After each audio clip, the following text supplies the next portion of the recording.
speaking, and we are Fort Myers Beach News. I am a real-life Fort Myers Beach local reporting what it's like to live here after the second largest natural disaster. All right, hello, and welcome to Fort Myers Beach News. On today's episode of Living Like a Local, I'm over here with Amy, who is Rick on the Roof's wife. Amy, welcome to Fort Myers Beach News. Thank you. Thank you for joining us. Thank you for having us. I do understand that your husband and you were in your home during Hurricane Ian. Yes. And your home is located on Fort Myers Beach on Estero Boulevard. Correct.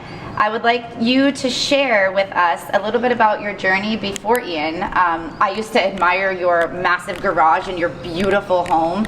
And your garage unit has become quite a topic for conversation lately. Yes, it has. So, Amy and Rick, before Hurricane Ian, where were you at? What, you were living on the island for how long? And well, we've been living here for 22 years now, since 2001. Wow. 22 years of home ownership on Fort Myers Beach. Yes, ma'am. So you are about as local as a local can be. Well, hopefully. I think somebody once said 25 was what made you local, so I got a few more years, I think. I have to admit, just in conversation with you, my dream to move to Fort Myers Beach is to live here for the rest of my life. So I admire your journey of 21 years to be here and to be in Hurricane Ian. Tell me about the state of your home before the hurricane happened. We had literally just finished the house. We put the garage up in 2019, and under the 50/50. And as you all know, then you can't add anything. You know, you have to wait until that permit's closed out. So when we put the garage up, everybody thought, "What in the world did we do?" Because our tiny little ranch home sat behind it, and it looked like a horrible addition to our home. And we said, "We have a bigger plan. Just stick with us, and it's going to take time." Well, it did. It took the town 11 months to give us a permit for our living room addition, and all we were adding on was literally a living room and a walk-in closet. That was really what cued it on. My husband wanted clothing space for his clothes, not just mine. So he wanted a walk-in closet and thought it'd be nice to have a real living room we could entertain in instead of a living room that only fit a couch, and that was it, you know, and our TV. So we lived in a small ranch home for the last, 20 years of our life, and that was fine. But our house had literally just gotten finished. And when I say literally, last piece of like artwork, furniture, detail, we'd done it about maybe 6 weeks before I put the last piece in and said we're done. And then Ian came and took it all away. You had for 4 years before Hurricane Ian created a garage, and when I would walk by, I was like, no one's outside, no one's outside, I'm gonna go climb the rock wall inside of it. And you had a serious fitness center in your garage. Yes. So during Hurricane Ian, the storm came September 28th, 2022. You guys hunkered down, you stayed inside. Well, we did. We tried to. When we went to bed the night before, of course, the news was telling us 8 to 12 feet. We're at 8 feet elevation on the island, so we figured, oh, what's the big deal? We'll have 4 feet of water in the house. Ha! Little did we know. Little did any of us know. I know, none of us did. And we'd never experienced storm surge before except for Charlie. And Charlie was 8 feet, and it rolled right up to our doorstep and not a drop of water in the house. Obviously, Ian brought in some serious waves, and it was the waves that destroyed our home. We took the impact of, just pounding of waves. And what happened to your actual home during Hurricane Ian? Our original home was built in 1974. The garage and the addition they put on the house survived the storm. The problem was the foundation of our home was so severely undercut from the big trenches that were dug out from the water between our homes and our neighbors' homes that it undercut the foundation and collapsed the new addition on it. The old part of our house that was built in 74, they acted like breakaway walls. They literally just washed away along with everything that we owned inside. During Hurricane Ian, your home collapsed. It was washed away. The addition that you had put on collapsed actually onto your home. But that garage that we spoke of, your epic, awesome garage, that remained. Yes. Yes, it stood strong. Other than the garage door and some minor fascia and soffit, that's about it. So the garage, basically perfectly intact. Yes. Built 4 years before Hurricane Ian, is still there today. And tell me about your living situation 10 months after Ian, where we are today. And tell me about what it is that you're going through to keep the last part of your home that stayed during Ian. So we're currently living in a fabulous trailer. All right, Amy, we went from rock stars before Ian to homeless people to redneck rock stars. Yeah, That's about it. So. And you do have a beautiful camper, by the way. We do, and so, well, we thought our son was going to move back in with us, but he didn't want to embrace trailer life, so I don't blame him. I can't blame him. Not everybody's made for that redneck rock star lifestyle. It's not. So we have all the amenities of home. I can't complain, I'm not high maintenance, but it's still not a house, and also it would really be nice. And it's not where you're living, it's the fact that you still don't have the direction in your life to say that, this is what I'm back home, and all. The trailer's a temporary solution. And just the uncertainty of living with that day in and day out and trying to figure out how you're moving forward, it really does wreak havoc on you personally, and emotionally and mentally. Yeah, so and there's so many of us here on the island that are all struggling with that, whether you're living with friends or family still, or just renting an apartment off island. It's not where you want to be and trying to figure out, how to move forward and get back to where you were before Ian. So that's and we are 2 months away from the 1 year point, and it has been a struggle for, like she said, for many of us struggling still. 10 months after, I would say it feels to some of us like we're drowning in the aftermath of Ian. Do you feel that way? Yes.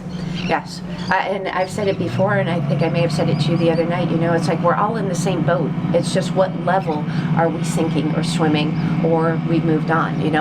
Every time somebody in our community moves back into their home or their condo, I'm so ecstatic for them. I'm happy, and I hear so much that there's survivor's remorse.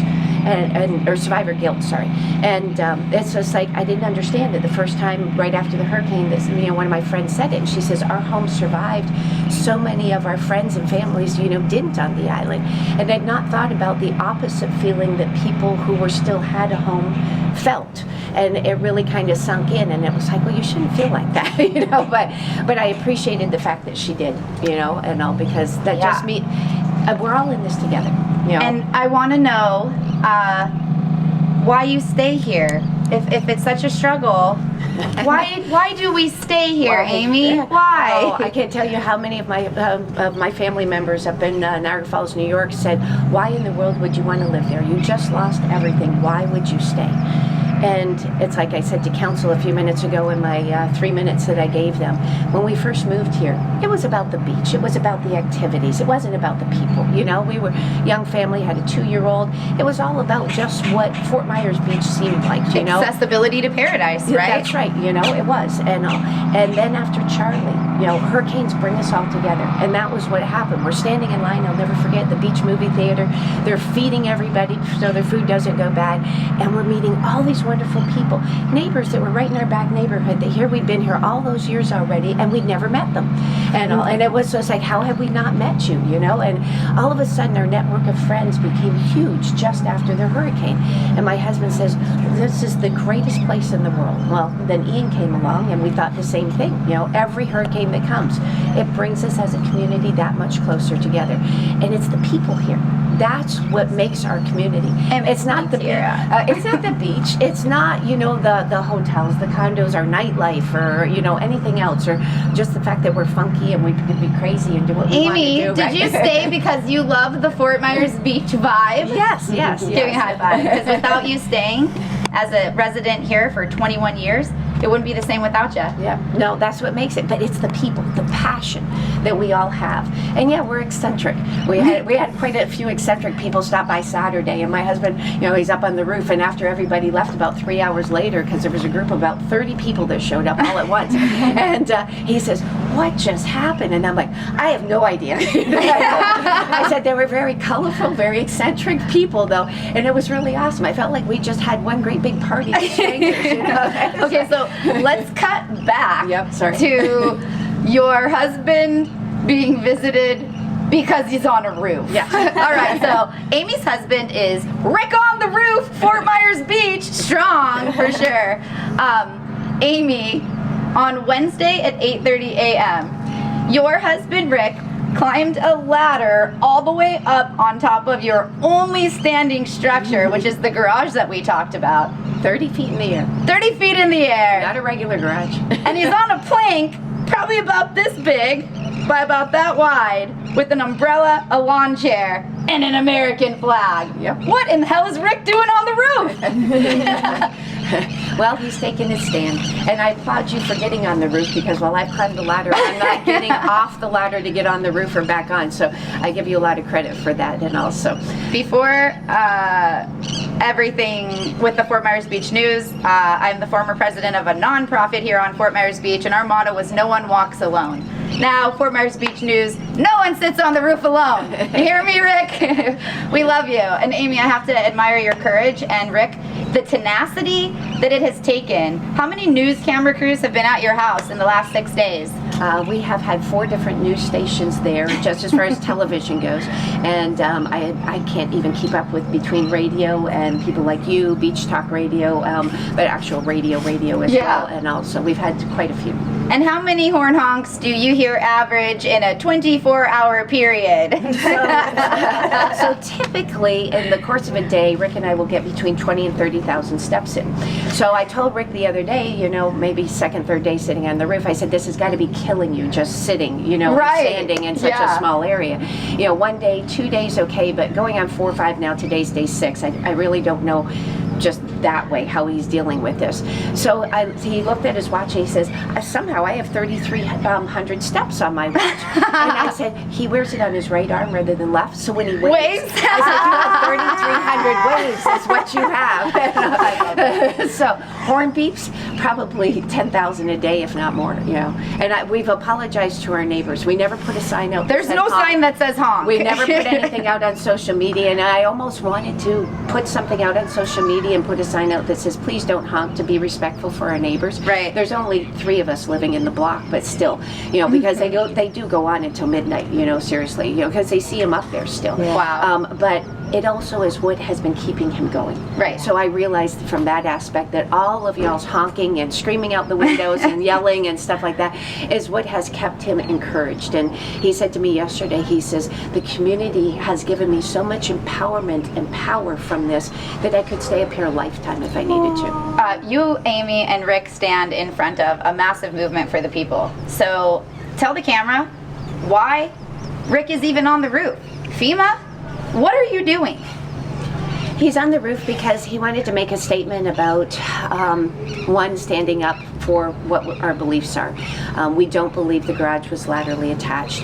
Our expert team, I call them, of architects, engineers, permitting agents, planners, they all, and our contractor who built it, 2 structural engineers, and countless architects and engineers that have reached out to us that I have no idea who they are, reviewed everything. They all disagree with this decision from Mr. Poposky. So we are challenging, unfortunately, his decision, and I truly respect him for that.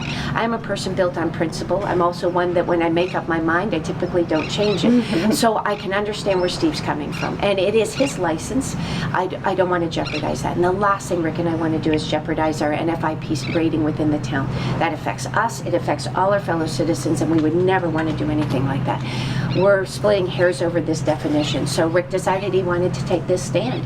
But then he got up there, and when the news crew showed up, we realized it wasn't about us. So many people walked into our driveway that first few hours and started telling their stories, just like they're doing today about, you know, I'm laying rock down, I got a violation for it. You know, just their stories of survival, the issues that they've been having with different things, permitting, and their struggles. And we realized that there was such a bigger picture here. And so we wanted to bring that to the media's attention. Our islanders are struggling. Our story is that it's not just us, it's all of us. But more importantly, too, one of the things we tried to bring to FEMA, after sitting and talking with some of the town staff through all of this, is how overwhelmed they are. And yeah, we all complain, and I know I can swear, so. Yeah, let it rip. Let that shit rip. People have complained, you know, we go in, they're nasty, they roll their eyes at us, they bit, you know, what are you doing here? Look it up online, look at frequently asked questions. Now you're talking about when you try to go to the town, correct, the staff is basically putting you off to try and explore your own options. Correct. And you're there, most likely a very educated, intelligent woman, having already explored your options. You go in, you get tongue lashed by the town staff. Right. Well, this is what our community's telling us. We have had good results, okay? And even though we haven't agreed with town staff's, decision on this and all, they have still been very supportive, very respectful, and all of us. So hearing you. Yes, I can't complain about that at all. But like I said, what we've been hearing from fellow residents, so it got me thinking.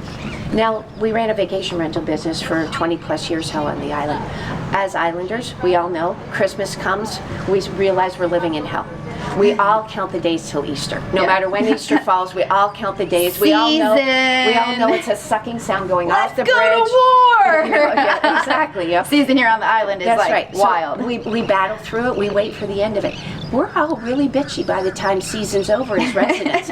When I was in the vacation rental business, when we had it and all, and while I loved for all of my renters that are listening to this, I loved you all. But when you would pull into our parking lot at Sea Great Plaza and I would see you get out, I was hoping you were going next door to get a haircut or across the street to go get pancakes at the Pancake House. But when you'd open that door, I'd put on a smile and pretend that I was happy you were there. But inside, I was not. I was like, why are you here? Couldn't you pick up? Couldn't you send an email? It's like, so town staff's no different. Town staff right now is living through season. The problem is, season for them is going to be 3 to 5 years down the road. And in speaking to town staff about it, they're not doing their job. They're doing 5 to 6 other people's jobs. Why? We don't have any money. Town doesn't have money to hire more people. What happened to our local government? That FEMA left, the state left. Why did they leave? Why are they not giving us help? And that was my biggest question to FEMA on Thursday. In December, Governor Ron DeSantis, his wife Casey DeSantis, they did a fundraiser for Hurricane Ian survivors, and they raised millions and millions and millions and millions and millions and millions and millions and millions and millions and millions and millions of dollars.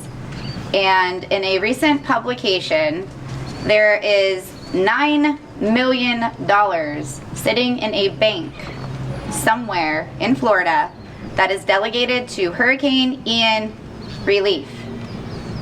So, with that $9 million, do you think our island would be better off? Oh, absolutely. So think of the staffing that we could get. That's exactly what I'm saying. Yes. And I do believe our town staff is made of professionals who are still in trauma response. Agreed. 10 months, no time off probably, no breaks, definitely very, very, very, very relentlessly grueling position to be in, dealing with the permitting and the problematic permitting, the process. And we are not here to fix broken bureaucracy, but we do want to know, where is Casey DeSantis Hurricane Relief Fund? Because in just speaking with you, Amy, today, 10 months later, we're all still drowning in the aftermath of Ian. It kind of makes me some days feel like I didn't survive the storm. You are correct. And I think we all feel that way on certain days. Without you and your husband Rick taking a stance, I don't think that we would be getting the news coverage that we are, which is why we created the Fort Myers Beach News, because we are real life locals living here after disaster, and we choose to stay, not for the buildings, but for the Fort Myers Beach vibe. Yeah. And our community, I want to thank you on behalf of thousands of people that I know that know of your story now, because it's been brought to national attention that there is a man living on a roof in Fort Myers Beach, day 6, still trying to survive the aftermath of Ian. Yep. So Amy, a little bit of advice for anybody that's watching this after you just went through all of this bullshit for 10 months. You still, after your town hall meeting, do not know if they're gonna make you tear down the garage that survived Ian. That is correct. We do not. And so some advice for anybody watching, give them the best advice after a disaster, just based on your own experience. communication with your local government is key. But remember, be respectful. They're people, they're human just like us. And as you said, you know, they're struggling. So many of them. I mean, most of our town council, they lost their homes, their properties, they're still displaced, you know. And be compassionate. We're all in this together, and you may not like the answers they're giving, and just remember that they are so overwhelmed. I can't even imagine. Like I said, I would have been a bitch, you know, and I don't know who wants to work at town hall. I really don't, you know, and I give our council and our LPA credit for doing what they're doing right now. So, but for people who are still going through this along with us, stay strong. You know, there's good days and bad days. I almost broke down at the end of my 3 minutes up there, you know, and somebody messaged me right after when I sat down and said I was crying with you, you know, and it's just like, yeah, there's days, you know, the tears don't stop, and there's other days that you wander around happy as can be, everything's good, and then the next day that roller coaster of emotion is right back. And so just remember, we're all in it together, and you know, you can reach out to your neighbors, you can reach out to your friends, put something on Facebook, and the outpouring of love and support is huge. We know if it was up to our community and the thousands upon thousands of people that have driven by beeping their horns at Rick, if they were all to be voting for him, and you know, in our garage, that you know, we'd have a majority. There's no question about it. So we really do appreciate the love and support. Amy, you are a certifiable badass, 21-year resident of Fort Myers Beach. Thank you for joining us on Fort Myers Beach News. Thank you for having us. Thank you for sharing your journey. I'm sorry that you're really going through it. Let's get Rick off the roof. Yes. All right. Thank you. And that's a wrap on today's episode of Fort Myers Beach News. We're proudly sponsored by the Cruisin' Tikis of Fort Myers Beach and Precision Power, bringing the light back to Fort Myers Beach.